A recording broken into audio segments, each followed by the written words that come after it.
성경에 기록이 없지만 사도 바울은 그레데 섬에서 디도와 함께 교회를 개척했습니다. 그리고 남은 일들을 있기 때문에 사도 바울은 또 부름에 또 장소가 있기 때문에 그곳을 떠나면서 디도를 남겨두고 그 남은 일들을 완수하게 하고 그곳을 떠나죠. 그리고 이렇게 디도의 그레데에 있는 섬의 교회를 건강하게 잘 세울 것을 권면하면서 편지를 보내는데 그게 저희들이 다루는 디도서가 되겠습니다. 그래서 우리는 지난주에 디도서 1장을 다뤘고 오늘은 2장 이제 1절부터 15절을 우리가 살펴보게 되는데 오늘 저희들의 본문에는 나타나지 않았지만 2장 1절에 원문의 헬라어에 보면 the라고 하는 영어로 but 그러나라고 하는 단어가 있습니다. 그래서 오늘 2장 1절은 1장의 하반절에 있는 뒷부분에 있는 말씀에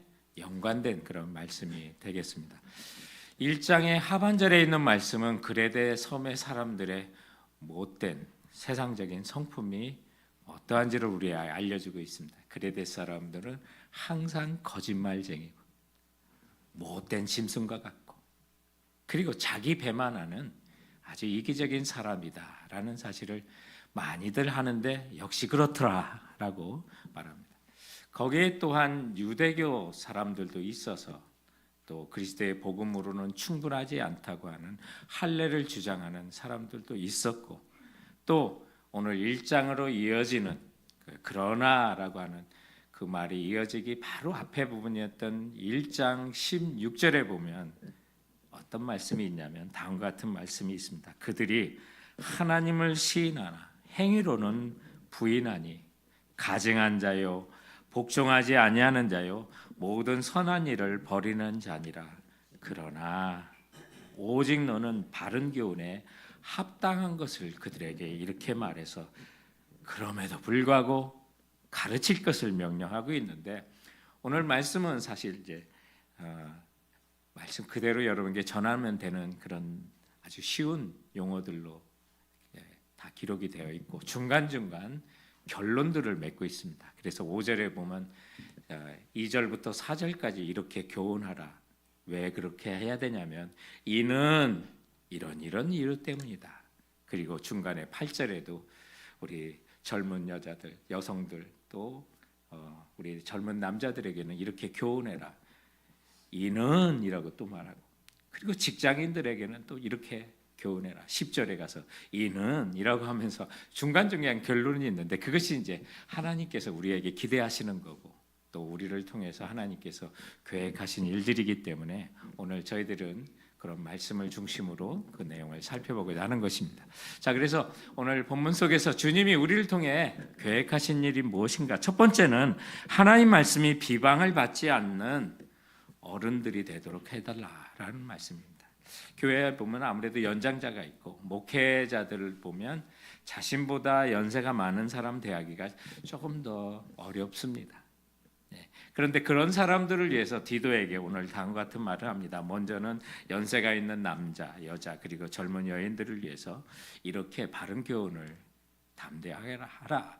또 그레데라고 하는 섬 속에 정말 항상 거짓말이 익숙해져 있는 사람들 또 그 문화 속에서 또 그러나 하나님의 바른 교훈으로 삼아서 하나님의 말씀이 비방을 받지 않는 어른 성도들로 삼아야 되지 않느냐라고 명령하고 있는데 5절 말씀에 보면 다음과 같은 말씀이 있습니다.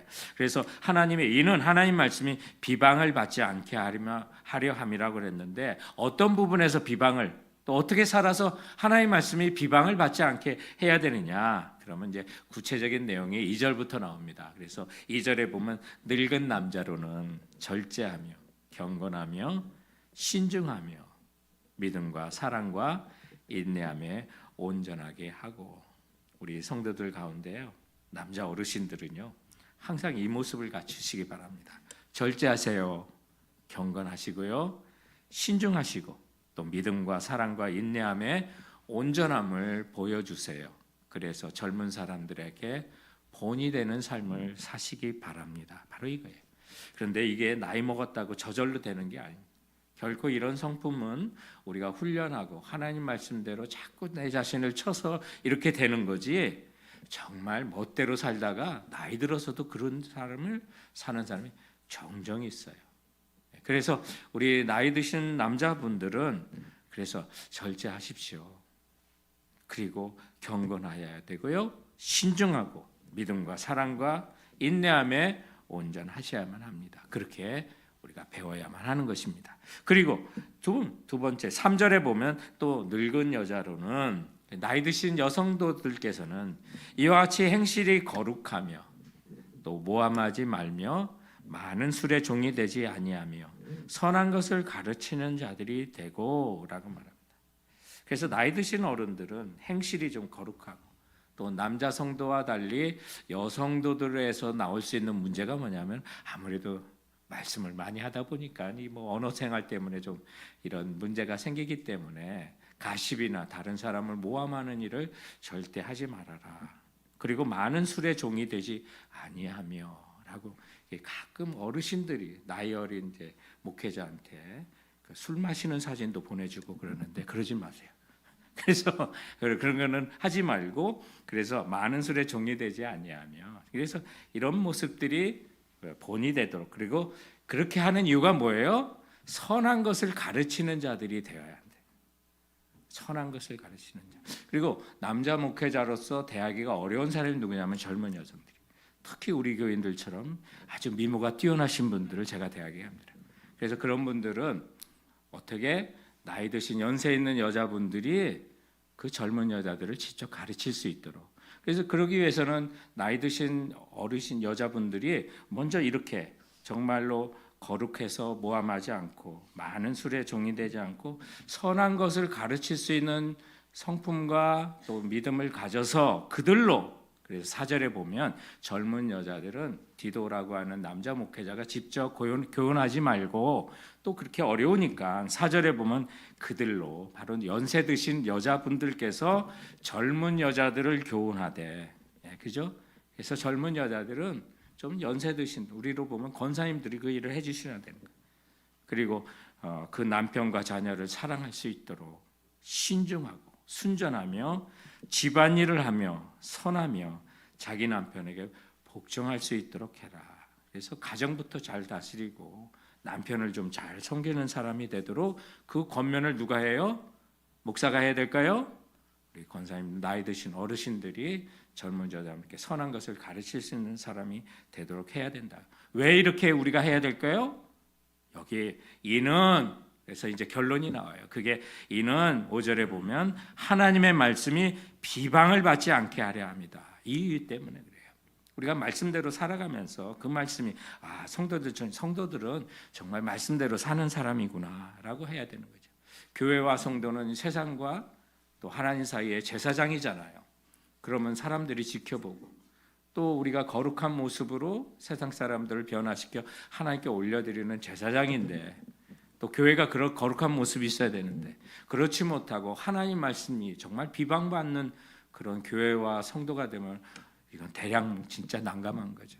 해서는 안 되는 것이죠. 그러므로 우리 성도들에게 하나님이 기대하시고 우리를 통해서 계획하신 일은 성도 여러분 나이 드신 우리 연세 드신 우리 어르신들 또 젊은 자매님들 하나님의 말씀이 비방이 받지 않는 여러분이 되시길 주님의 이름으로 축원드립니다. 이것이 하나님이 우리를 통해서 계획하신 일이에요. 그리고 두 번째로 하나님이 우리를 통해서 계획하신 일이 있다면 그리고 또 이런 일에 모범이 되시는 분 있어요. 어른들 중에 정말 모델이 되는 대표적인 분이 누구냐면 유일한 박사님이세요. 이분은 1904년에 9살의 나이로 미국에 유학 오신 분이에요. 그래서 미시간 대학하고 스탠포드 대학에서 대학원까지 공부하셨던 분이신데 그 공부하시면 미국에 사시면서 독립운동하셨고요. 미국의 CIA 전신기관에서 요원으로도 일하셨던 이런 분이에요. 네, 이분께서 한국에서 사업하실 때 정말 당당하게 사업을 하셨고요. 정직하게 세금을 내셨고요. 그리고 그 박정희 대통령 시절에 정치 자금을 한 푼도 안 내신 분이에요. 그러니까 박정희 대통령이 정말 안 좋게 생각했어요. 그래서 이 유일한 박사님 또 그 회사를 세무조사를 아주 철저히 하라 라고 하면서 뭐라고 했냐면 아무리 털어서 먼지 안 나는 사람 없으니까 찾아라라고 해서 세무조사를 아주 강도 높여 했는데 결론이 뭔가? 아무리 털어도 먼지 안 나는 유일한 사람이 있습니다.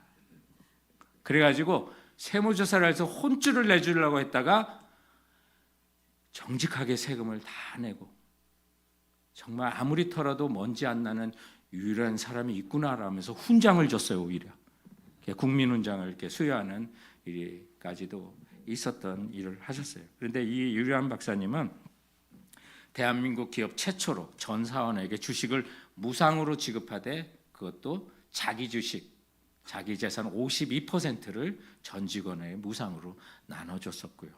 그리고 우리나라 최초로 전문 경영인을 도입해서 가족이 기업을 얻는 것 세습을 막았고 자신과 친척 일가를 다 해고를 했었던 분이에요.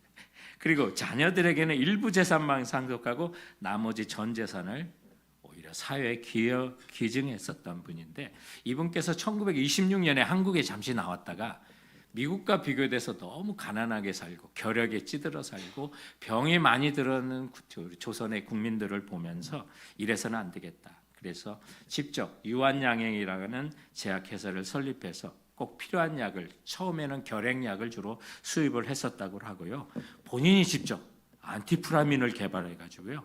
이 유한양행을 크게 성공적으로 하셨는데 본인이 왜 유한양행을 하셨습니까? 라고 하는 그 이유에는 예수님이 성경에 보니까 병자들을 치유하시는데 자신은 예수님과 같은 병자를 치유할 능력이 없으니까 제약회사를 만들어 병자를 치유하고 싶습니다. 라고 간증하셨던 분이에요. 이처럼 모든 일에 하나님의 말씀대로 살아가려고 노력했던 그런 어른들은 두고두고 존경과 또 하나님의 말씀이 비방을 받지 않을 뿐만 아니라 영광을 받을 수 있는 어른이 됐다는 것이죠. 사랑하는 성도 여러분, 정말 하나님의 말씀이 비방을 받지 않게 말씀대로 사시는 우리 성도들 되시길 주님의 이름으로 축원드립니다. 자, 하나님의 또 우리를 향한 기대와 계획 가운데는 두 번째로 하나님의 교훈을 빛나게 하는 우리 남자들, 젊은이들, 또 직장인들, 또 주님께서 우리를 위해서 그렇게 기대하시고 있다는 겁니다. 그래서 오늘은 또 6절 말씀에 보면 젊은 남자들을 위한 명령도 있으십니다. 그래서 너는 이와 같이 6절에 젊은 남자들도 신중하도록 권면하며 범사에 내 자신이 선한 일에 본을 보이며 또 이 젊은 형제들에게는 따라올 수 있도록 목회자가 또 지도자가 먼저 본을 보여라. 그리고 교훈에 부패하지 아니함과 단정함과 또 책망할 것이 없는 바른 말을 하게 하라. 우리 여기 있는 말씀 그대로 다 우리가 받으시고 내가 그 모습을 갖지 않으면 그 말씀대로 우리가 갖춰 나가야 되는데 오해할 수 있는 단어 하나가 이제 여기서 등장하는데 바로 단정함이라는 그 단어예요. 그래서 오늘 이 단정함이라는 걸 우리가 그냥 글자 그대로만 바라보면 외모가 좀 단정해야 되고 옷차림이 좀 깔끔해야 되고 이렇게 들리지만 이게 그런 뜻은 아니에요. 원어의 그 내용들을 보면 하나님 말씀을 대할 때 가볍게 여기지 않는다는 그런 뜻이에요. 그래서 우리 젊은 성도들은 주님의 말씀을 읽거나 듣거나 또 받게 되면 그 말씀을 아주 신중하게 또 무겁게 진지하게 들으셔야 합니다. 그래서 하나님 말씀이 업신여김을 받으면 하나님이 업신여김을 받는 거고요. 그 하나님 말씀을 무겁게 진중하게 받아서 그 말씀대로 살려고 할 때 그게 단정함이라는 뜻입니다. 그래서 우리 형제들은 하나님 말씀 건성으로 듣고 한 손으로 한 귀로 듣고 한 귀로 흘려보내는 게 아니라 이건 내게 주시는 말씀이에요. 정말 귀중하게 그 말 무겁게 받아 그 명대로 순종하고 나갈 때 여기서 이제 결론이 하나가 더 있습니다. 8절 말씀에 보면 그래서 10절에도 결론을 우리가 맺게 되지만 8절에 이는 대적하는 자로 하여금 부끄러워 우리를 악하다 할 것이 없게 하려 합니다. 주로 이제 이 그레데 섬에 디도가 목회하는 곳에 주변에 어떤 문제가 있었는지 1장에 이제 그 문제가 나오는데 그 유대교의 허탄한 이야기를 전하고 또 하나님은 인정하지만 행동은 없는 이런 사람들과 그들을 대적으로 지금 오늘 표현을 하고 있는 거예요. 그래서 오늘날도 보면 우리가 그레데 섬의 그 사람들과 같은 시대, 우리는 굉장히 거룩한 시대 또 사회 속에 살아가는 게 결코 아닙니다. 거짓말이 난무하고 자기 배만 채우고 정말 잘 먹고 잘 사는 것이 진리인 양 떠드는 사람들이 많은 이런 곳에 그래서 정말 예수 믿는 사람을 비웃는 이런 사람들 앞에 우리가 능히 대적하고, 이 말씀은 그래서 우리가 하나님의 교훈을 정말 빛나게 하는 사람으로 살아서 그들에게 영적으로나 육체적으로나 회사 세상적인 지식이로나 정말 범접하지 않도록, 업신여기지 당하지 않도록 하나님의 사람으로 자신을 갖추십시오라고 하는 그 말씀이 되는 겁니다.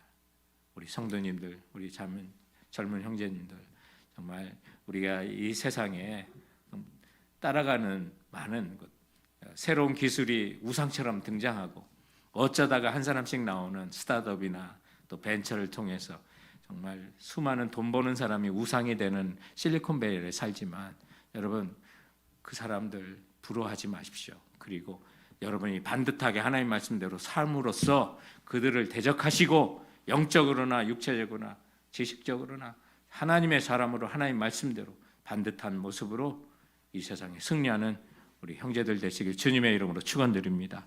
그리고 또 직장인들에게, 아직 현역에 계신 남자나 여자분들에게 주시는 말씀이 9절에 있는데 다음 같은 말씀입니다. 종들은 자기 상전들에게 범사에 순종하여 기쁘게 하고 거슬러 말하지 말며 훔치지 말고 오히려 모든 참된 신실성을 나타나게 하라. 우리 직장이 다 힘들죠. 제가 어쩌다가 우리 집사님에게, 집사님 회사 즐거우세요? 즐겁게 잘 다니세요? 했더니 하셨던 말이, 회사가 즐거우면 제가 회사에다 돈 줘야죠. 왜 회사가 나한테 돈 주겠어요? 이 말 속에 회사가 얼마나 힘든지를 그냥 한마디로 표현하는 그 내용이었어요. 정말 우리가 직장에서 돈 벌어가는 그곳에 얼마나 힘듭니까? 때로는 치사한 일도 당하고 이런 일죠. 그러나 우리가 하나님을 대적하고 하나님 말씀에 어긋나는 일이 아니라면 범사에 여러분의 슈퍼바이저나 또 상사에게 순종하시라는 거예요. 그리고 상사의 의중을 살펴 기쁘게 하고요. 말대꾸하지 마시고요. 그것이 거슬러 말하지 말라 이 말이에요. 그렇다고 건선적인 제안을 하지 말라는 게 아니에요. 가장 부정적인 얘기 하지 말고, 회사 물건 손대지 말고, 훔치지 말고, 도둑질하지 말라. 고통당하고 부당한 일을 당하거든 정말 억울하죠. 그런데 그런 일을 당할 때마다, 힘들 때마다 오히려 모든 참된 실수성을 나타내도록 하라 이 말이에요. 10절에 보면 오히려라는 말이에요. 그렇게 힘들지만 오히려 모든 참된 실수성을 나타내도록 하라.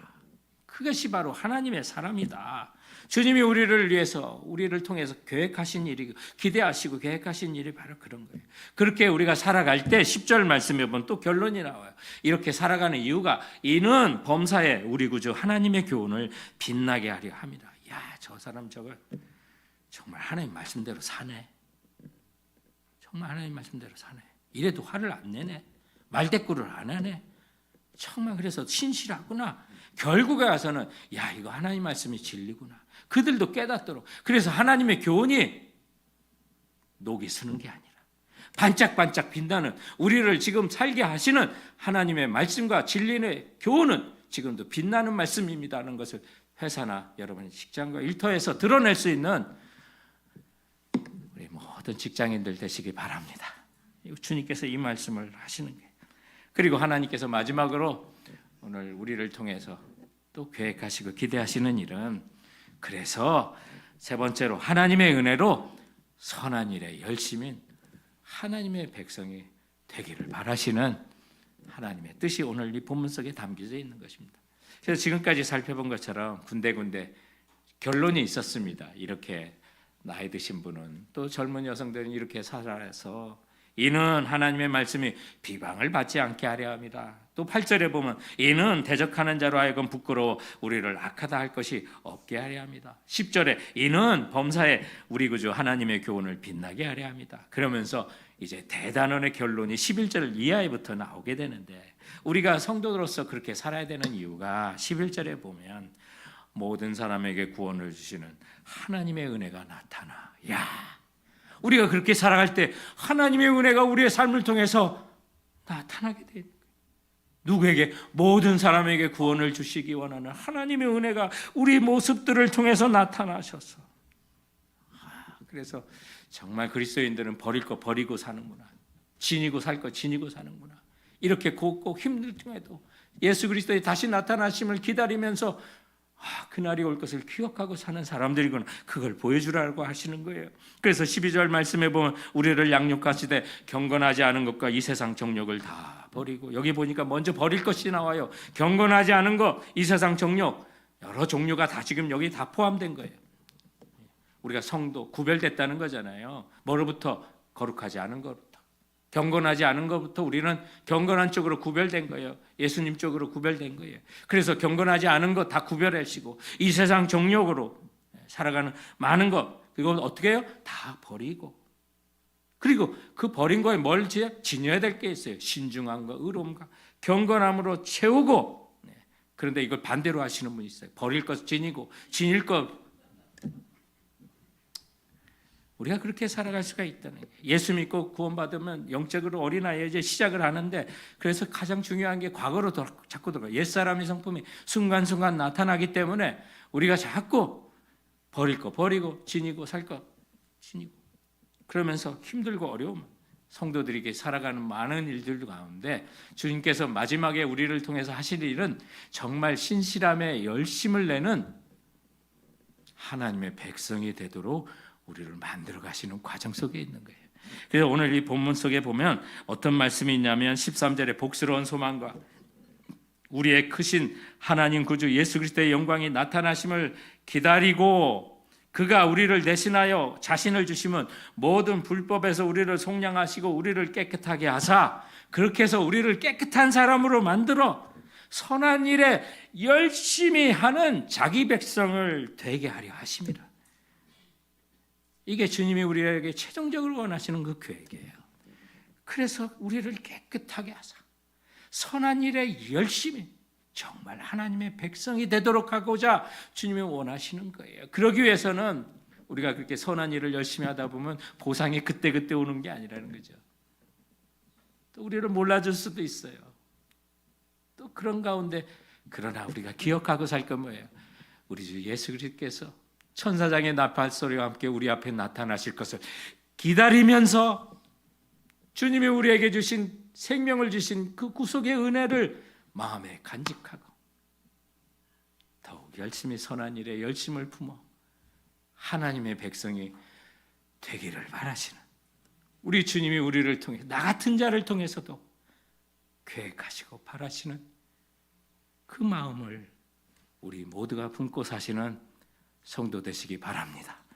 그러기 위해서는 우리가 동력이 필요한데 그게 예수 그리스도의 구속의 은혜예요. 그래서 오늘 14절에 보면 이 모든 일을 우리가 하나님의 은혜로 선한 일에 열심을 해서 하나님의 진짜 백성이 되어가는 과정 속에 있는데, 그렇게 백성이 되려면 우리 마음의 동력이 뭐냐면 예수 그리스도께서 자신을 우리에게 주셔서 우리를 불법에서 속량해 주시고 내 모든 죄와 허물과 불법을 예수 그리스도 십자가에서 용서해 주신 그 은총과 은혜를 결코 잊어버리지 말고 살아라라는 말씀을 하는 거예요. 그래서 14절에 보면 그가 우리를 대신하여 자신을 주시면 모든 불법에서 우리를 속량하시고, 이 모든 것을 기억하도록 예수님께서 저와 여러분을 위해서 죽으셨다는 것을 기억하도록 하는 거예요.